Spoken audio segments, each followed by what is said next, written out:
Thank you very much. I've been informed that Senator Sullivan is en route, and so I will take the opportunity to further ask a few questions and give him the opportunity to get here, but it won't be indefinite. One of the issues that we're facing is the, as I mentioned before, the proliferation of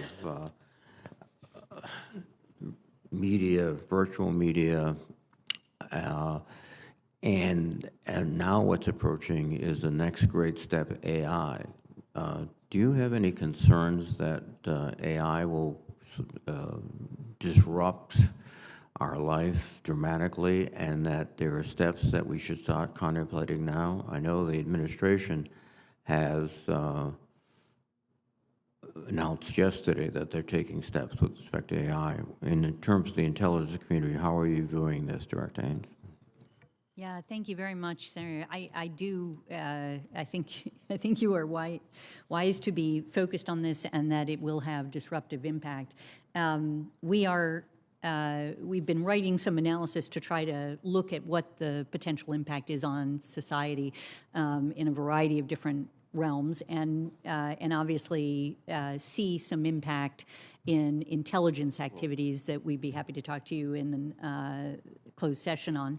But what we also recognize is that we do not yet have our hands around what the potential is, and what we've been doing in the intelligence community. There have been many elements have themselves put together task forces, experts who are looking at these issues, who are trying to understand in particular the impact of generative AI, as you've noted it, and we have been trying to facilitate groups of experts in the IC to essentially connect with those in the private sector who are on the cutting edge of some of these developments, so that we can make sure that we understand what they see as potential uses and developments in this area as well. Thank you very much. Just a quick question.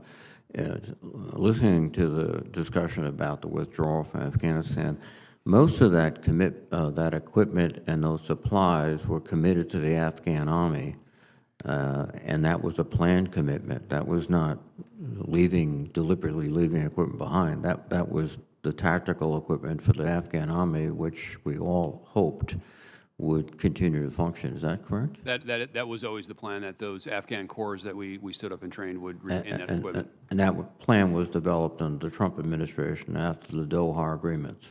That is correct. Okay. And then also in terms of,